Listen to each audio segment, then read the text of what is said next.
World IVF Day is coming up on this Friday, and it's an important time to talk about many parents and also their hopeful parents' journey to pregnancy. Yeah, Dina Kupfer is standing by to talk to an Olympic gold medalist. Dina is sharing her personal story and also a doctor specializing in fertility. That's right, yes. So I am also a mama with two beautiful babies, thankful for IVF for bringing them into the world, helping me and my husband do so. And I've actually had a chance to talk to former Olympic gold medalist Tara Lipinski, the ice skater. You all will remember her. Also, we have a doctor joining Tara this morning. This is Lucky Seacon, and she is a reproductive endocrinologist and infertility expert. So first of all, ladies, thank you so much for joining us. This is a topic near and dear to my heart. Tara, I want to start with you, kind of circling back almost a year since we last spoke. You have your beautiful baby Georgie now, and all through the power of IVF, your infertility journey was a long one. So just give our viewers a brief synopsis on how you got to where you are now. Well, yes, it was a long journey to get to Georgie. It was 5 years. I had 24 procedures in that time span. I had 8 egg retrievals, 6 failed transfers, 4 miscarriages. I had a diagnosis of endometriosis, which then I had 3 surgeries after that.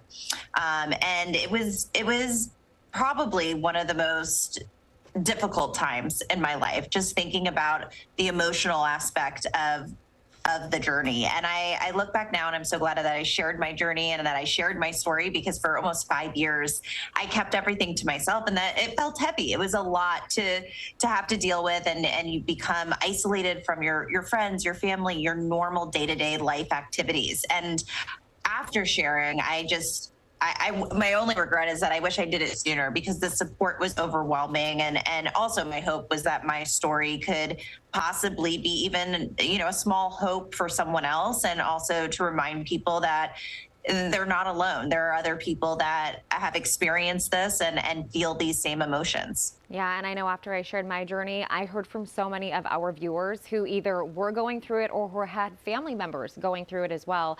Dr. Seacon, we want to bring you into the conversation. The world of infertility is a big one. I think a lot of people sometimes are surprised to hear how many women and couples struggle with this. For you and your experience, what exactly is infertility, and when is IVF the good next step for a family to take? Well, you're exactly right about how common this is. If you're listening to this right now and you felt alone, know that you are not alone and this is not your fault. 1 in 6 couples or individuals will suffer with infertility, and there's a lot of different reasons why this can happen, and it can really affect anyone. It does not discriminate.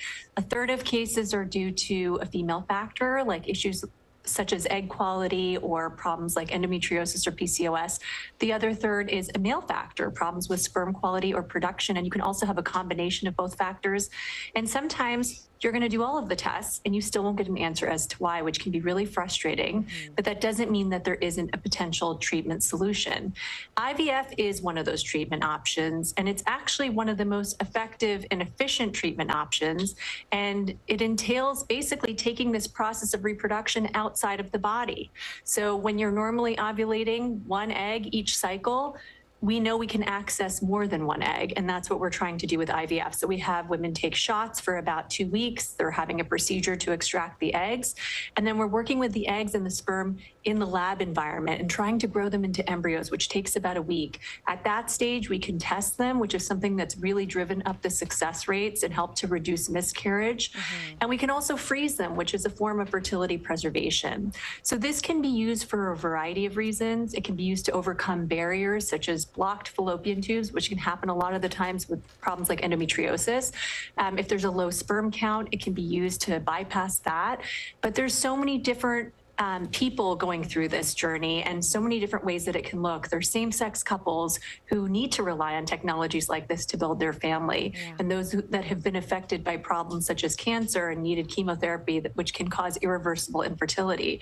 So it's important for people to know that this option exists, and it's actually used by many. There have been over 10 million babies born from IVF. And finally, we want to talk, I wish we had more time. We could talk about this for hours, but there is a website we want to direct people to, Fertility Out Loud, a wonderful place where you can get useful information, resources, support. It talks about insurance, options for people because the financial barriers can be so extensive.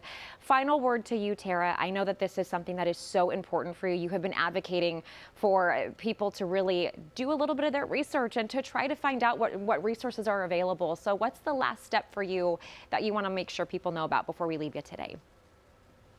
Well, I feel like now that I'm part of this community, I'm never leaving. I am going to try to advocate and support people as much as I can and educate them and send them to places. That's why I'm so excited to partner with Fertility Out Loud, because it's an online resource that I wish I had when I was scouring the internet trying to find similar stories. But I guess my final message is you're not alone, and there's a community waiting for you out there to support you. Absolutely. Well, ladies, we are so grateful for your time. Thank you for sharing. Tara, for you and your husband, Todd, through your podcast, for being so open. And then also Dr. Seacon for your medical expertise. We appreciate it. World IVF Day coming up on Friday. I am an open book. Follow me on social media if you're not already, and we can have a candid conversation about this as well. Ladies, thanks for your time. All right, back over to you two. All right, Dina. Great. Thank you, Dina.